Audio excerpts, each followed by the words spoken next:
예수님은 누구신가에 대한 이 바른 인식을 하기가 쉽지가 않아요. 자, 그런데 저는 이제 이렇게 생각합니다. 예수님을 한번 선생님이라고 생각해 볼게요. 선생님.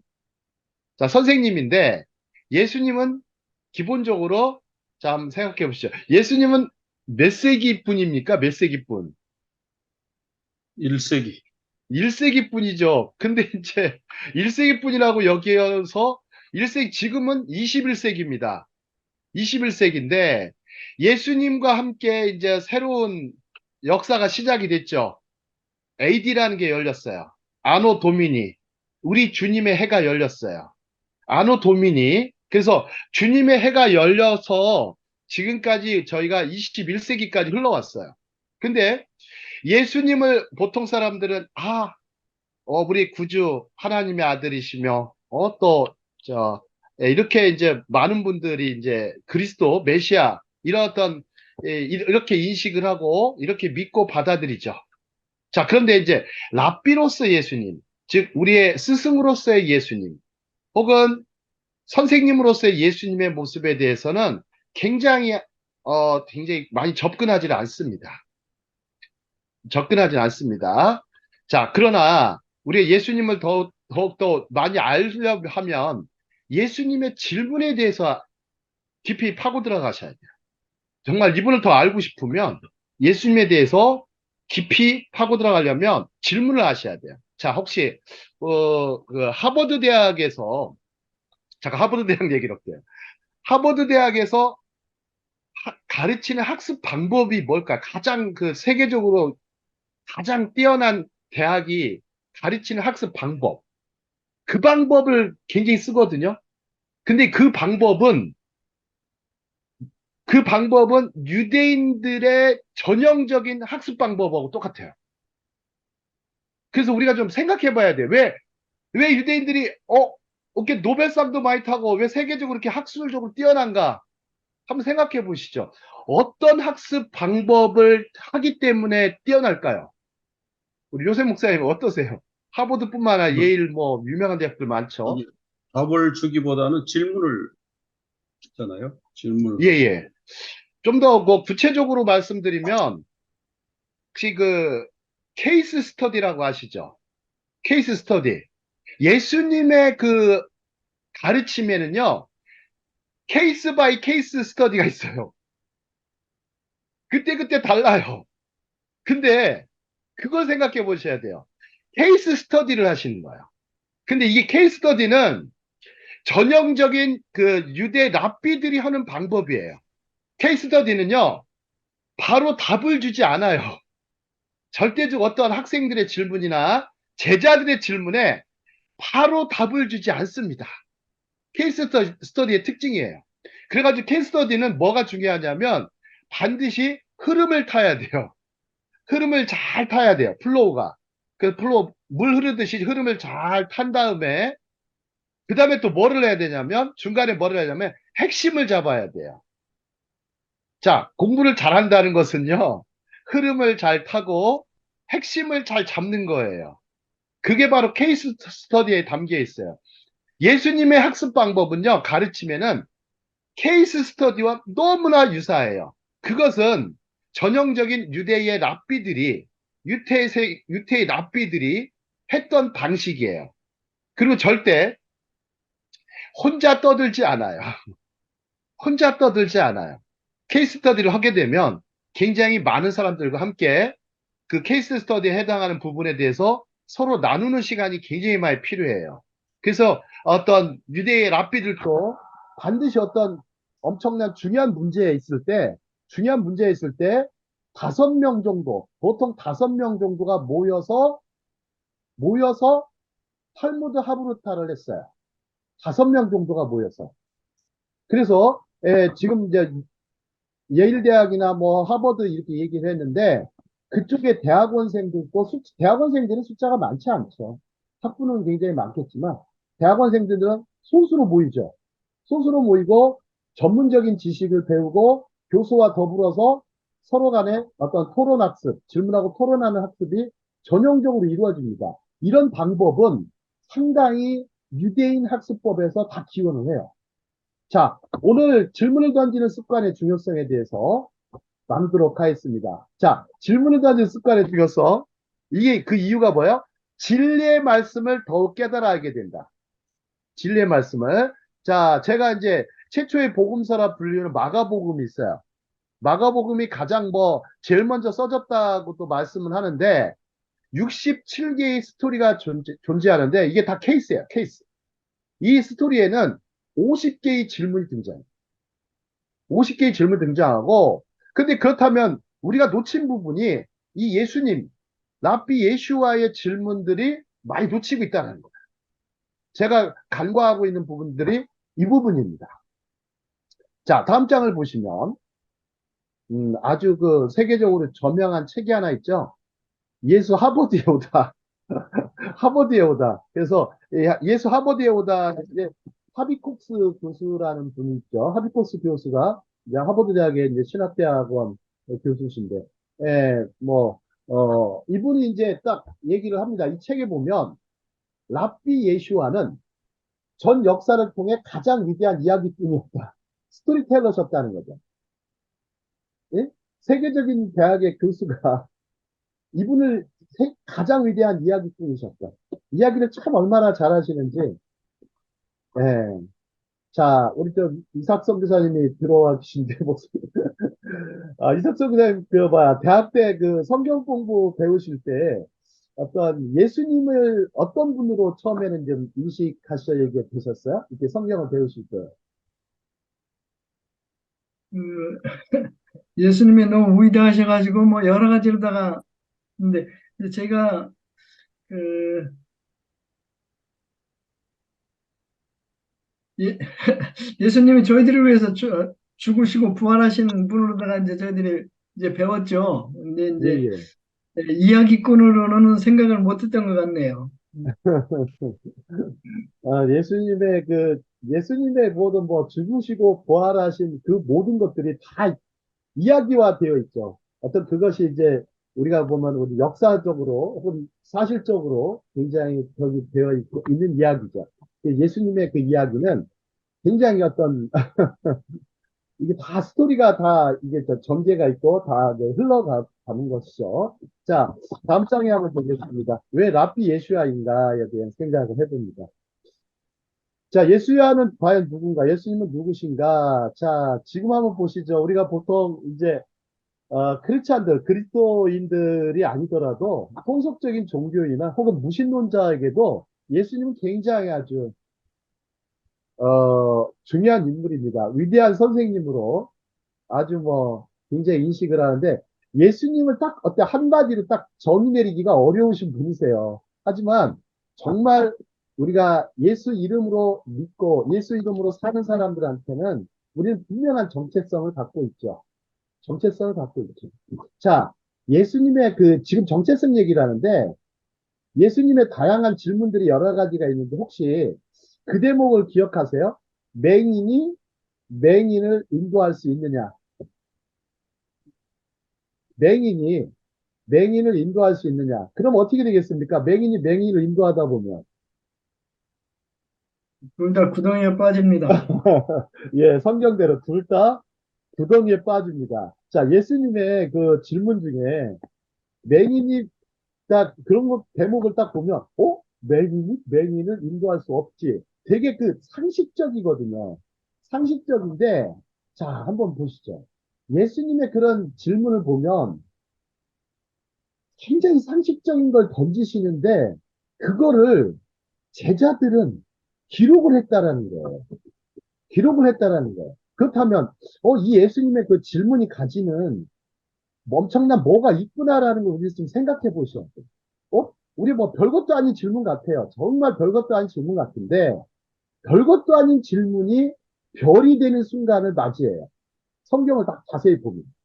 자, 그럼 한번, 이 랍비라는 단어가 처음으로 등장하는 말씀이 있어요. 혹시 한번 찾아보실 수 있을까요? 랍비 예수님에 대한 처음으로 등장하는 말씀. 성경 퀴즈 시간이네요. 네. 한번 맞춰보세요.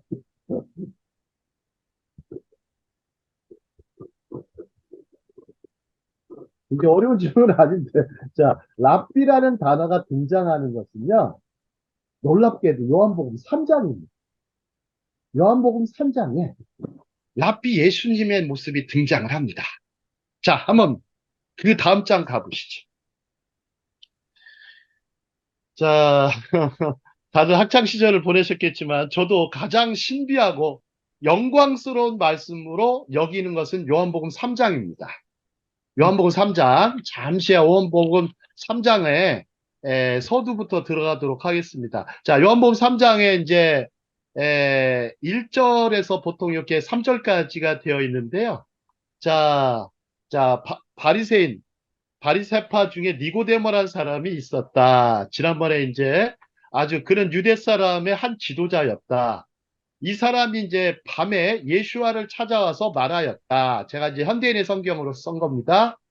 자, 랍비님, 우리는 선생님이 하나님께로부터 오신 분임을 압니다. 하나님께서 함께하지 않으시면 선생님께서 행하시는 그런 표징들은 아무도 행할 수 없습니다. 자, 이 대목이 이제 요한복음 3장의 1절에서 2절, 3절을 차지하고 있는데요. 한번 이 부분에 대해서 잘 생각해 보시죠.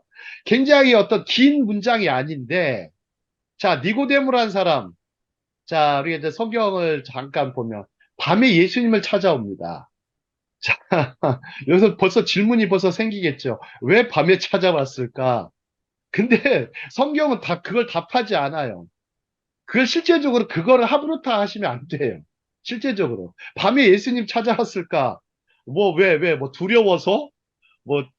부끄러워서? 뭐 이런 얘기를 하지 않습니다.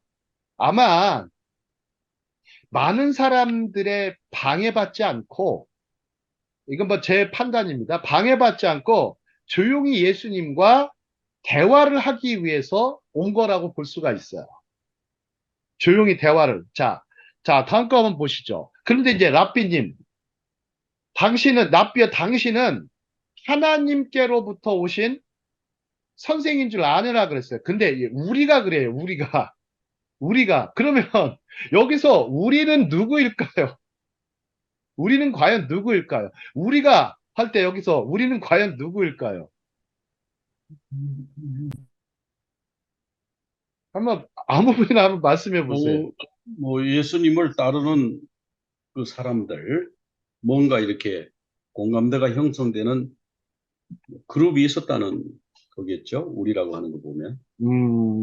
되게 쉽지 않더라고요. 이게 우리는 할 때. 자, 예수님을 지금 따르는 사람들인데 바리새파 중에 다른 사람들이 있었어요. 그러니까 아마 여기서 딱 보시면 멀리 가실 필요가 없어요. 바리새파 중에라는 것은 바리새파 사람이니까 우리 중에라고 하면 바리새파 사람일 겁니다. 그러면 그 성경에 들어가는 바리새파 사람이 여러 명이 있어요. 예수님을 호의적으로 긍정적으로 아주 여겼던 분이 계세요. 누가 계시죠?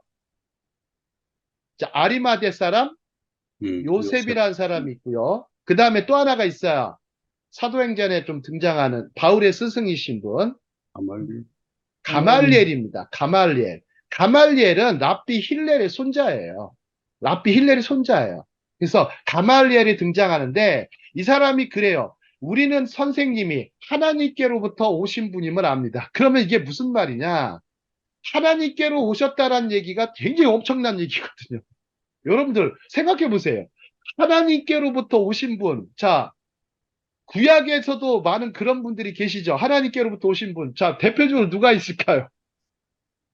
선지자들. 선지자들 정도. 예. 그 왕들은 아닐까요? 네. 모세나 영적인 지도자, 뭐, 자기들 뭐, 그렇게 얘기할 수 있지만, 이 니고데모라는 사람이 선생인데, 유대인의 선생이에요. 이 사람도 쉽게 말하면 뭐예요?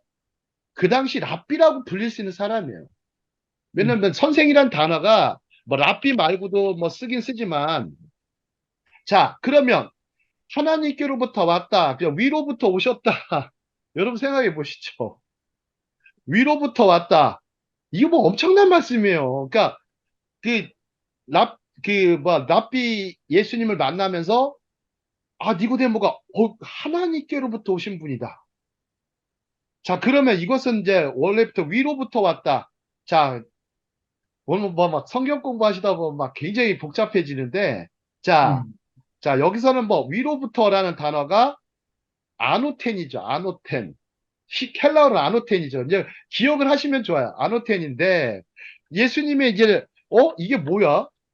어두운 세상에 빛으로 오셨다고 일장은 얘기하면서 하나님 나라에서 하나님께로부터 하나님 나라에 대해서 얘기를 하시는 거예요. 야, 이 니고데모라는 사람은 하나님의 나라를 사모하는 사람이에요. 하나님의 나라를 사모하는 사람이에요.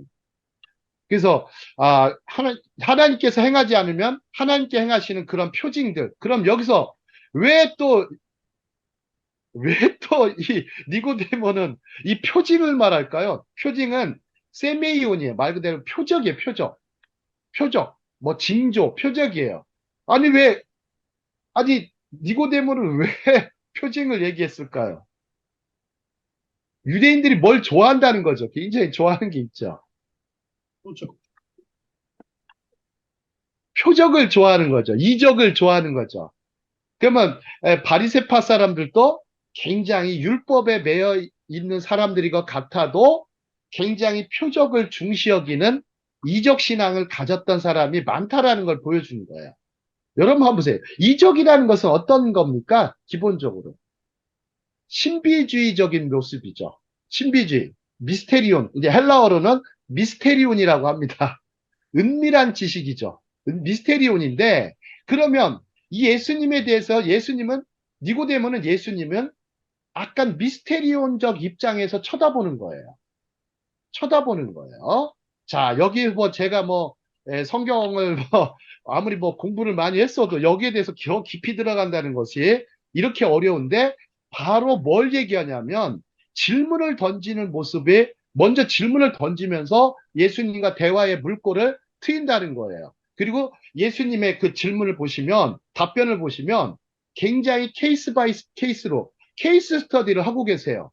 케이스 스터디 잘 보세요. 그래서 구약을 통해서 구약의 이제 노뱀 사건을 등장시키고 결국 예수님이 이제 십자가에 달리신다는 독생자를 주셨다. 하나님이 독생자를 주셔서 세상에 저 어떤 하나님 나라로 어둠의 나라에서 하나님의 나라로 하나님 나라로 발돋움 시켜주는 모습이 등장을 합니다. 자, 다음 장 보시죠. 다음 장 보시면 이제 여기 이제 예루살렘이겠죠. 자, 다음 장이요. 자, 이제 다음 장에 보시면 이제 모세의 토라. 지난 시간에 제가 모세의 토라에 대해서 이제 모세 오경이라고 하는 부분. 자, 의사소통이 없다고 그랬어요. 의사소통이 없다. 꼭 우리는 정말 소통을 잘해야 된다는 약간 착각이 계신데요. 소통 정말 어렵죠. 자, 모세의 토라, 그걸 줄여서 이제 율법과 선지자 이렇게 얘기를 하고, 모세가 하나님 율법을 일방적으로 말해 주었죠. 자, 근데 뭐, 하나님의 종으로서 토라를 기술하여 사람들에게 토라를 그저 배우고 따르는 것만 허락하였죠. 자, 선지서 한번 보실까요? 선지서. 자, 소전지서, 대선지서로 나누지만, 선지자들도 백성들에게 하나님의 말씀을 그저 전하였다. 메신저 역할만 제대로 감당하였다. 그런데 예수와는 달랐다. 예수님은 달랐다. 한번 보시죠. 예수님은 어떤 모세와 선지자와 같이, 모세나 선지자와 같이 사람들에게 접근하지 않으셨어요. 이게 굉장히 중요한 부분이거든요. 지난 시간 제가 이제 멀리 계신 하나님에 대해서 얘기했는데, 말씀도 멀리 있는 말씀처럼 우리가 느껴지거든요. 굉장히 멀리 있는 말씀으로 느껴져요. 근데 멀리 계신 하나님이 아니라 가까이 계신 하나님, 우리와 함께 계신 하나님, 우리와 가까이 있는 말씀, 이거에 대해서 우리 좀 생각해 볼 필요가 있습니다. 그래서 예수님의 어떤 이 방법에 대해서 한번 보시죠. 그래서 무슨 방법을 쓰셨냐? 다음 장 보시죠. 다음 장 보시면 이제 비유. 비유는 이제 헬라어로 아시죠? 파라볼레. 파라볼레. 이게 또 저는 아직 가게 이름이 파라볼레가 참 좋은 것 같아요. 기독교인 가게 이름은 파라볼레? 가게 이름 하나 해가지고 아주 딱 하면 좋습니다. 자, 랍비 예슈아. 자, 한번 생각해 보시죠. 우리 예수님의 비유. 참 이해를 굉장히 잘할 것 같은데요. 아직도 우리는 이해를 잘 못하는 경우가 많죠. 왜 그럴까요? 예수님의 비유가 왜 우리는 잘 이해하기가 어려울까요? 임창란 성교사님 어떠세요?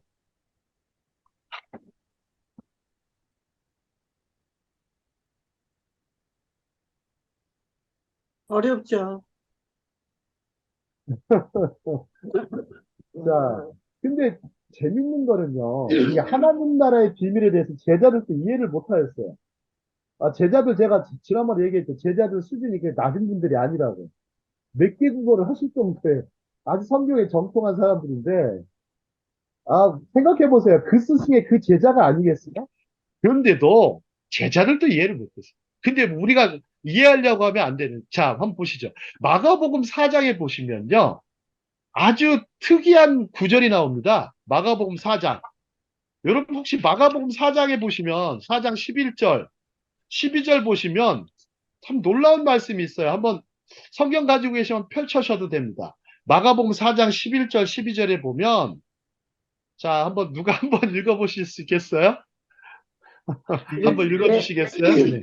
이르시되 하나님 나라의 비밀을 너희에게는 주었으나 외인에게는 모든 것을 비유로 하나니 이는 그들로 보기는 보아도 알지 못하며 듣기는 들어도 깨닫지 못하게 하여 돌이켜 죄 사함을 얻지 못하게 하려 함이라. 저는 이 대목 보면서 깜짝 놀랐어요. 죄사함을 못 받게 만들어졌다는 거예요. 설마 예수님이 이런 말씀까지 하셨을까? 아니, 제 예전에 이걸 읽다가, 그래가지고 비유 공부를 어마어마하게 했어요. 그냥 나름대로 그냥 어떤 학교에 들어가서 한 게 아니고, 아니, 이게 말이 안 된다. 이거 어떻게, 죄사함을 얻고 싶어서 오는 사람한테, 죄사함 들어도 보아도 알지 못하게 하고, 듣기는 들어도 깨닫지 못하게 하려 하시는데, 거기다 무엇보다도요, 외인에게는 모두 비유로 하신대요. 외인에게는. 그 외인이 있지만, 이제, 제자들은 내인이잖아, 내인. 안에 있는 사람이에요. 외인은 밖에 있는 사람이고. 그래서 생각해 보시죠. 하나님 나라 안에 있는 사람과 하나님 나라 밖에 있는 사람으로 이렇게 나눴다는 거예요, 예수님은. 자, 한번 보시죠. 그래가지고, 도대체가 이게 말이 되나. 자, 그런데 저는 이 말씀이 너무나도 예수님의 말씀 중에 좋아하는 말씀이 됐어요. 좋아하는 말씀이 됐어요. 정말 좋아하는 말씀이 됐어요. 자, 한번 생각해 보시죠. 요즘에 이단들이 너무 설치는데요. 여러분들 이단 세력이 지금 얼마나 큽니까?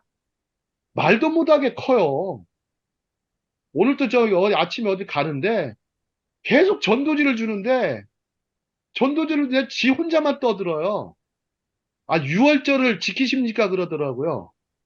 유월절을 내가 왜 지키냐고 그랬더니 이제 얘기를 하면서 이제 얘기하죠. 저는 그래가지고 이제 이 사람들하고 저기 하는데 생각해 보세요. 이 사람들은 마치 그냥 풀어주려고 아주 애를 쓰죠. 아주 천국의 비밀 비유의 비밀을 푼 것처럼 떠들죠. 얼마나 사단적입니까? 사단적입니다. 굉장히 저는 이게 큰 죄라고 생각합니다. 말씀을 사사로이 풀려고 하고 말씀을 믿으려고 하기보다 풀려고 하고 사람의 말, 하나님의 말씀이 아니라 사람의 말을 마치, 저거 하는 사람들은 참 위험하죠.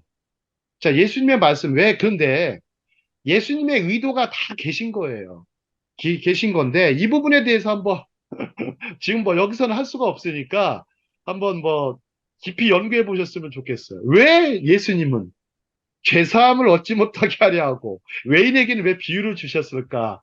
그 대목은, 좀 더 공부를 해보시면 알겠습니다. 자, 다음 장 보시죠. 자, 의사소통하신 예수야. 그래서 예수님에 대해서 한번 보시죠. 자, 이제 한번 생각해 보시죠. 영생에 대한 어느 청년의 질문이 있습니다. 자, 어느 율법을 잘 지키고 지금껏 선량하게 살았던 청년이 질문합니다. 자, 선한 선생님이여, 내가 무엇을 하여야 영생을 얻으리이까? 그러자 예수님께서는, 내가 어찌하여 나를 선하다 하느냐? 여기서 영생의 초점을 맞춰서 답변하기보다는 먼저 역질문을 하세요. 역질문. 역질문이 뭐예요? 네가 어찌하여 날 선하다 하느냐? 아니, 질문은 영생에 대해서 질문했는데 너 어찌하여 날 선하다 하느냐고 역질문을 던지셔요. 자, 한번 보시죠. 자, 여기 빨간 글씨로 써놨어요. 자, 질문이라는 거 같이 읽어보도록 하겠습니다. 시작. 질문이라는 질문이라는 것이 것이 다른 사람들에게 당황하게 당황하게 만드는 작용도 한다. 한다. 자, 한번 보시죠. 이 랍비들은 좀 재밌어요. 랍비들이요, 어떤 사람들한테 질문할 때는요, 어떤 질문을 던지냐면, 전곡을 찌르는 질문을 던져요. 전곡을 찌르는 질문. 그리고 또 하나 뭐를 하냐면, 네가 뭘 알아 하면서 질문 던져. 네가 뭘 아냐? 그래서 그러니까 거꾸로 질문을 던져서 네가 아는 거 다 얘기해봐라. 이렇게 얘기를 해요. 네가 아는 거 다 얘기해봐라. 네, 거꾸로 질문을 던져서 네가 날 어찌, 이거 보세요. 예수님 질문. 네가 어찌 날 선하다 하느냐? 근데 청년의 질문은 뭐예요?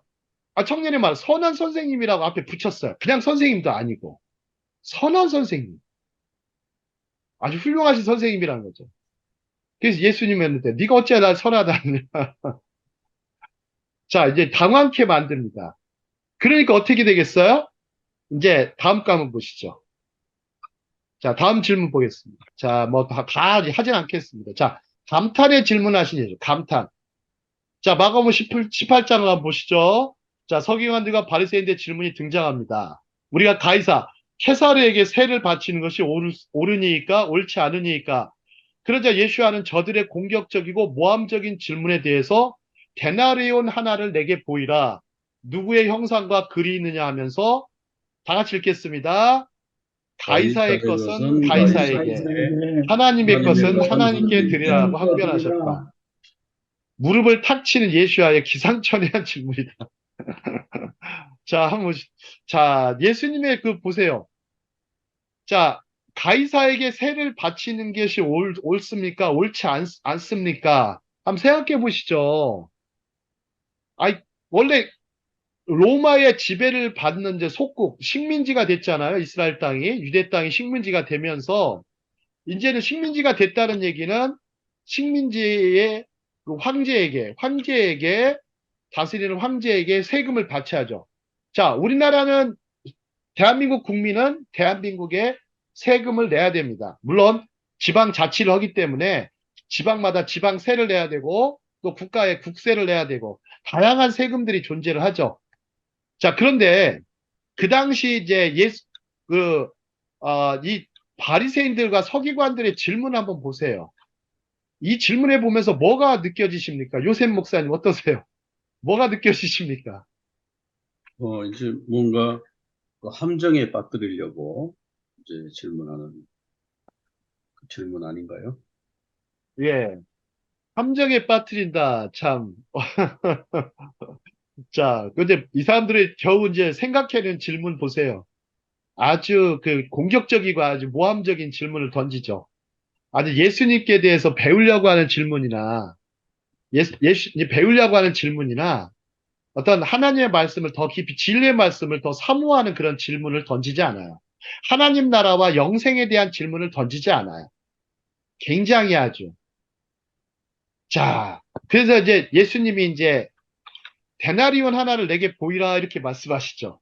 누구의 형상과 글이 있느냐 하니까 다 이제 공감을 하잖아요. 그죠?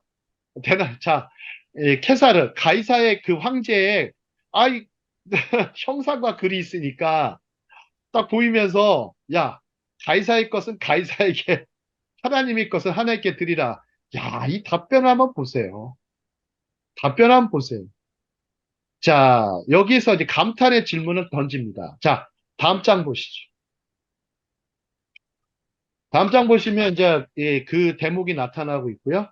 한 장 더 가겠습니다. 자, 이번에 이제 여리고 소경의 기도에 대해서 보죠. 자, 누가복음 18장. 뭐, 이 시간 요거 뭐 다 하시면 안 되고, 여러분들이 이제 앞으로 이제, 여러분들이 이제 가르치시게 되고, 설교하시게 되고, 이렇게 대화 나누게 되실 때, 자, 이렇게 이제 예수님의 어떤 비유를 가지고, 스토리를 가지고서 말씀을 나누다 보면 굉장히 아주 풍성해집니다. 자, 풍성해집니다. 자, 근데 여리고 소경의 기둥. 좀 네, 전에 마가복음 18장이라고 했는데 그건 잘못된 것 같은데요. 예, 마가복음 16장까지밖에 없어서. 예, 8장으로 돼 있을 거예요. 예. 자, 잘못됐네요. 예, 맞습니다. 자, 누가복음 18장으로 가볼게요. 자, 누가복음 18장에 보면 여리고에 소경된 사람이 나옵니다. 소경된 사람은 사람들이 지나가는 길목에서 구걸하며 자신의 목숨을 연명하던 사람이었죠. 다 알죠? 그는 예수와가 누군지 궁금하여 만나고 싶어서 그의 앞으로 나오고 싶었지만 많은 사람들의 방해로 만날 수가 없었습니다. 도리 앞서가던 사람들과 제자들이 잠잠고 있으라고 꾸짖습니다. 하지만 그는 포기하지 않고 예수와 이름을 더 크게 부릅니다. 한번 보시죠.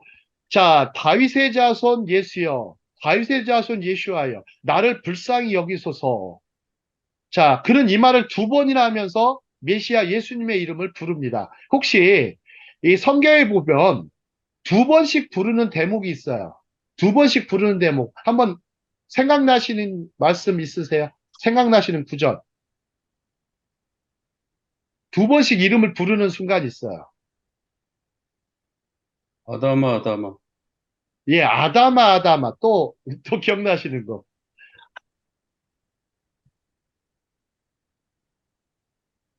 모세를 부르실 때 몇 번 부르셨죠? 두 번 부르시죠. 모세야, 모세야. 이렇게 두 번 부르시죠. 음, 자, 예수님 또 마르다와 마리아 할 때 마르다야, 마르다야 또 두 번 부르시고. 자, 이게 두 번 부르는 게 이유가 있어요. 왜 저들은 두 번씩이나 부를까요? 한 번 부르면 잘 안 듣나요?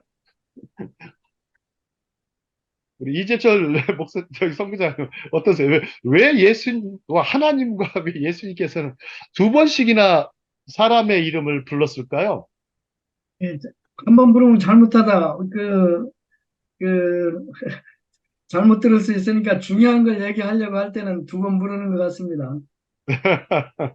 두 번 불러가지고, 예, 하여튼 뭐, 보통 한 번만 불러도 되는데 두 번씩 부르셔가지고, 굉장히 아주, 이게 하나님의 관심이에요, 관심. 관심의 표현이에요. 두 번 불러주면 참 좋을 것 같아요. 혹시 그, 유명한 시가 있죠. 김춘수 시인의 선생님의 꽃이 있죠, 꽃. 우리가 한 번도 이름을 안 부릅니다. 이 자기야, 이렇게 부르지 마시고 이름을 불러줘야 되는데. 자, 그 시 대목 기억나세요? 아니에요. 자, 아시는 분 아마 아주 중요한 대목 있죠. 내가 그의 이름을 불러주었을 때 그는 나에게로 와서 꽃이 되었다. 뭐 그렇게 얘기했는데, 그렇죠. 이렇게 이름을 불러줘야 됩니다. 자, 근데 이제 예수님의 이름을 또 두 번이나 불러요. 거꾸로. 여러분 생각해 보시죠. 여러분 생각해 보세요. 사람들도 예수님의 이름을 부르는 걸 두 번이나 부릅니다. 두 번이나 불러요. 자, 근데 구약에서는 하나님의 이름을 망령되이 부르지 말라고 하잖아요. 그죠? 그 하나님의 이름을 망령되이 못 부르다 보니까 그냥 유대인들은 어떻게 불러요? 그냥 아도나이라고 불러요. 아도나이. 그냥 주님이세요. 주님. 아도나이. 이게 야훼라는 분의 이름을 안 써요. 아도나이. 아도나이라는 이름을 부르지 절대 거기에 다른 이름을 붙이지 않아요. 근데 예수님은요. 부르시게 하셨어요. 예슈아라 이름을 부릅니다. 자, 다음 장 보시죠. 다음 장 보시면 이제 마음의 소원을 물어보세요. 예수님이 마음의 소원 한번 여러분 보세요. 질문을 던지는 유대인들을 연구를 여러분들 많이 하셨겠지만 사실상 저 모르겠어요. 제가 한국에서는 유대인 연구에 대해서는 정말 많이 한 것 같아요. 정말 오랫동안 한 것 같아요.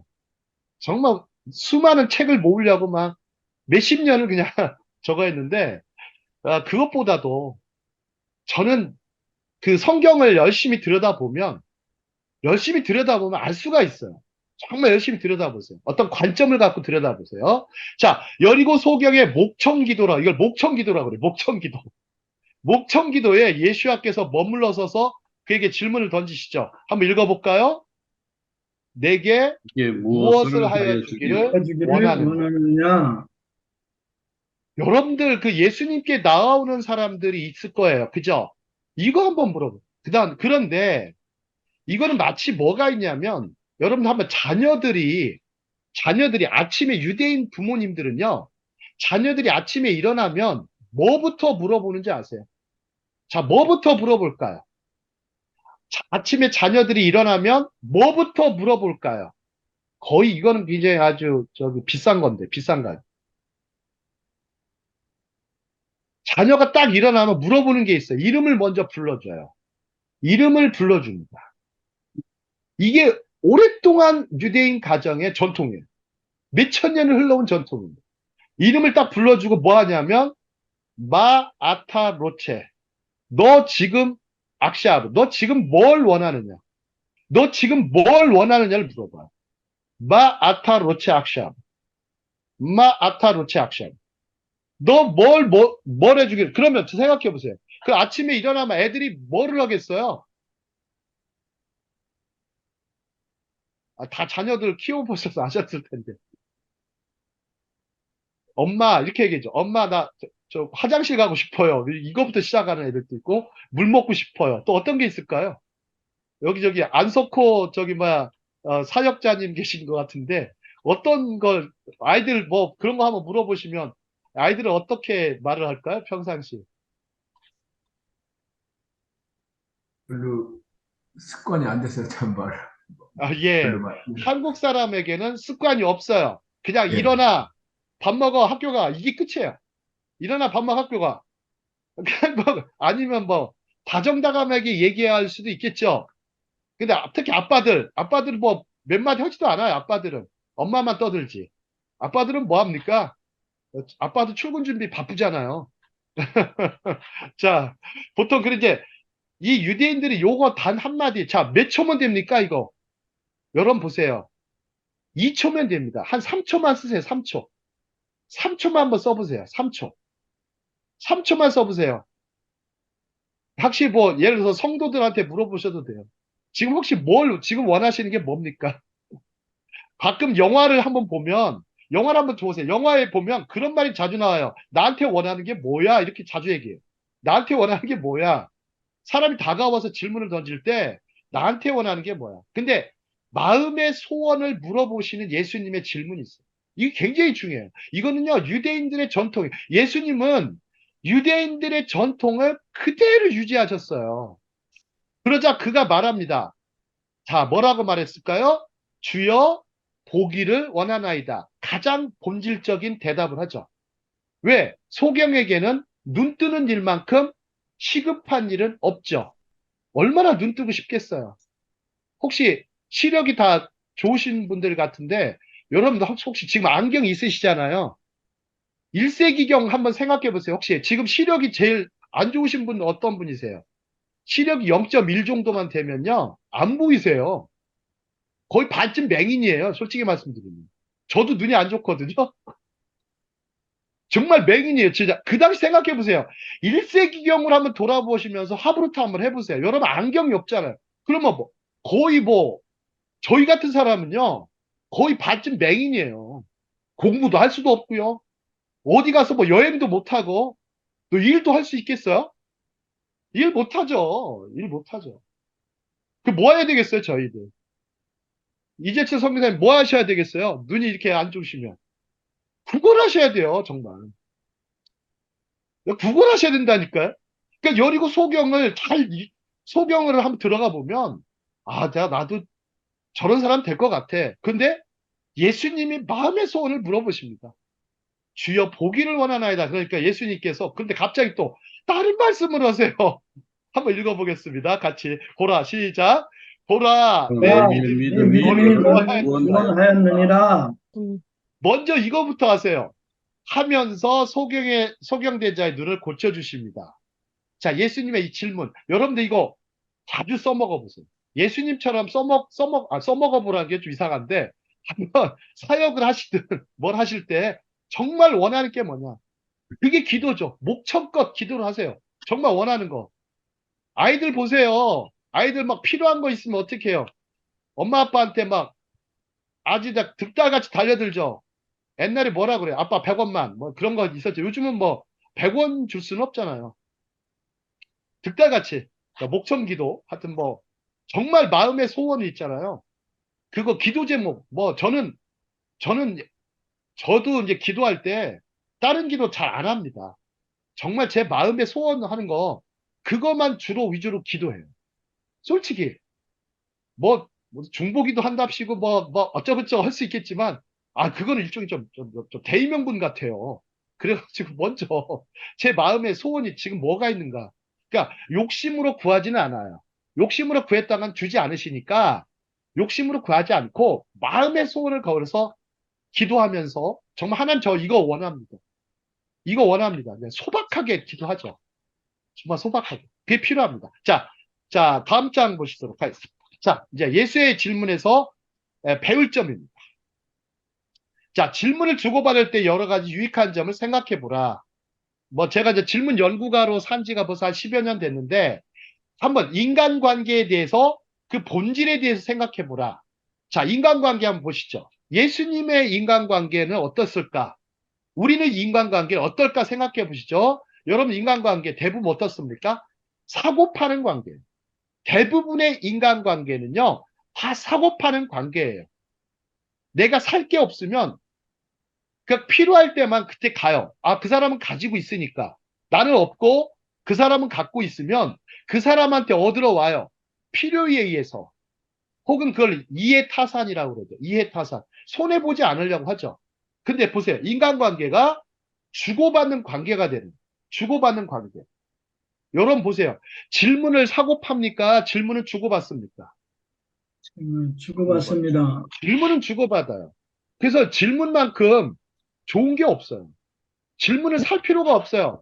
제가 질문하는데 한번 생각해 보세요. 제가 뭐 질문을 사고 판다면 얼마나 좋겠어요.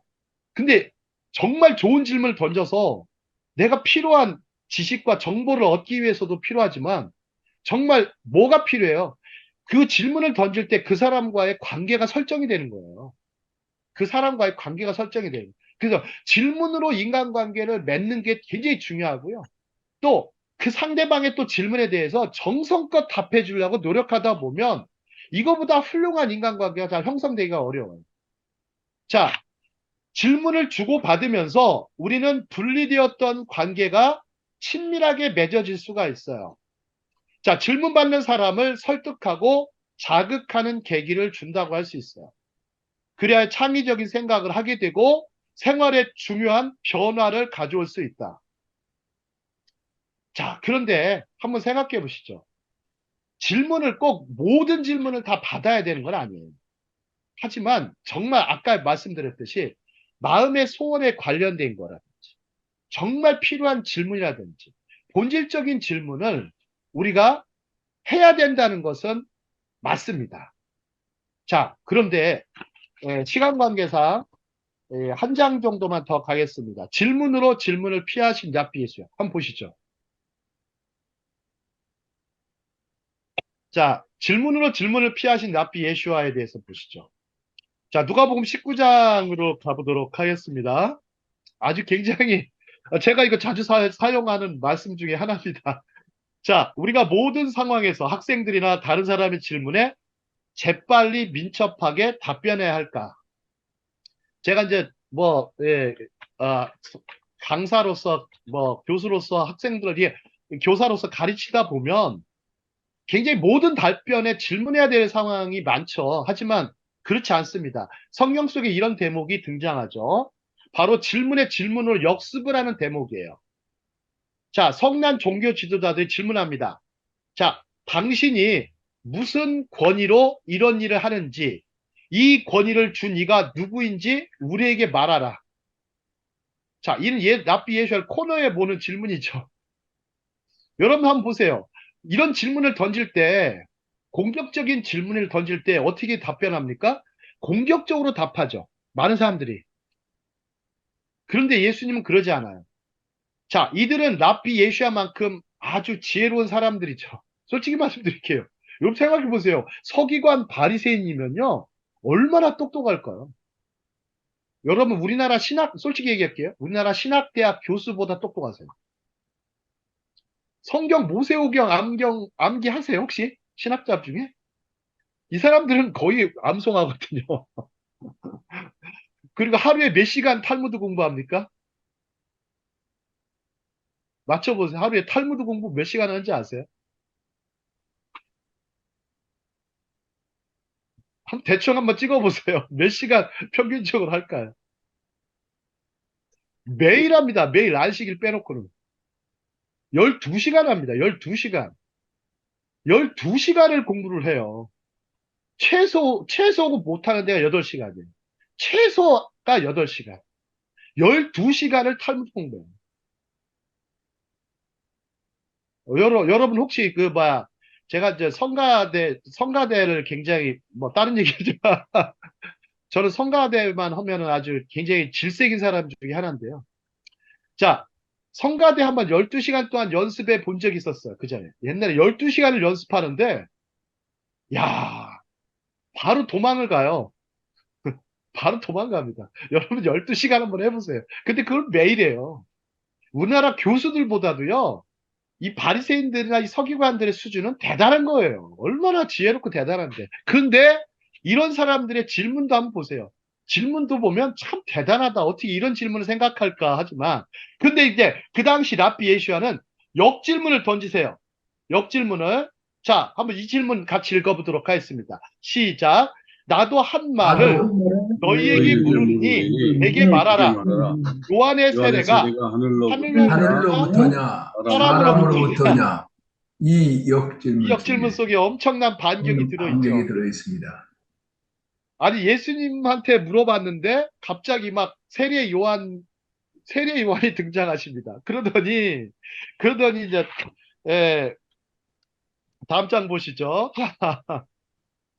자, 그런데 이제 세례 요한에 대해서 이제 얘기를 하죠. 이제 그런 거. 세례 요한을 이 사람들도 알고 있었죠.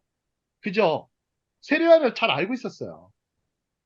자, 그럼 세례 요한이, 세례를 주는 거, 유대인들은 이제 세례를 주니까, 세례 주는 게, 야, 하늘로부터냐? 아니면 그냥 다른 사람으로부터냐? 자, 이거 한번 생각해 보시죠. 이 랍비들이요, 이 대목을 참 자주 써요. 자, 랍비 가말리엘이 있어요. 가말리엘이 어떤 기독교, 우리가 보면은 굉장히 어떤 예수님의, 이 나사렛 예수,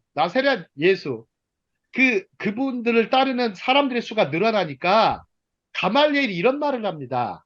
자, 이 도가 하나님께로부터 났느냐, 아니면 사람으로부터 났느냐 그래요. 그래서 하나님으로부터 났으면 사람이 무너뜨릴 수 없다고 그러죠. 그죠? 그렇지 않아요? 하나님께로부터 났으면 사람이 무너뜨릴 수가 없는 거예요. 왜? 그 권위가 하나님께로부터 왔으니까. 자, 그런데 다음 장을 보시죠. 다음 장. 질문으로 질문을 파하신 랍비에서의 순발력 보시죠. 그리고 또 질문을 던집니다. 내게 말하라. 요한의 세례가 하늘로부터냐 사람으로부터냐. 자, 그러면 이거 한번 보시죠. 이 상황에서 종교 지도자들은 급 당황하시죠. 예수님의 이 역질문으로 급 당황합니다. 자, 한번 이 대목 한번 읽어볼게요. 아니, 여기서부터 중간에. 아니, 같이 읽겠습니다. 시작. 아니, 질문은 질문은 우리가 우리가 먼저 먼저 했는데 했는데 이게 이게 뭔지 뭐지? 이런 상황이 빠져요. 자, 이들은 랍비 예수와의 역질문에 허를 찔리고 허둥지둥 대답할 방법을 찾습니다. 여러분, 굉장히 이런 유력한 인사들이 먼저 예수와를 궁지에 모는 질문을 던졌다가 도리어 자신들이 궁지에 빠지는 모습은 보는 사람을 통쾌하게 하죠. 생각해 보시면 참 재밌습니다. 통쾌하게 합니다. 예수님의 아니, 질문을 본인들이 던져놓고 예수님은 바로 다른 것으로 역질문을 던져서 이 위기 상황을 피하기도 하시고 아주 그래서 예수님이 그 순발력, 그래서 예수님이 뭐라고 하십니까? 뱀처럼 지혜롭고 비둘기처럼 순결하라 그러죠. 자, 보세요. 이렇게 누가가 공격할 때 뱀처럼 지혜롭게 좀 잘 피할 수 있는 순발력. 뭐 좀 뱀이라서 좀 그렇긴 하지만 뭐 예수님도 그렇게 말씀하셨으니까 저희도 말씀할 수 있어요. 말할 수 있어야죠. 그 비둘기처럼 순결하라. 자, 자, 마지막 얘기는 하고 싶은 건 이겁니다. 여러분들 그 지혜와 순결 있죠. 지혜와 순결. 여러분들 한번 생각해 보시오. 지혜로와 진려. 자, 알베르트 까미가요. 저 까미라는 참 책을 참 좋아하는데 까미에 보면은 까미의 책 중에 대표적인 책 있죠. 혹시 이재철 성사님 기억나시는 책 있으세요? 알베르트 까미의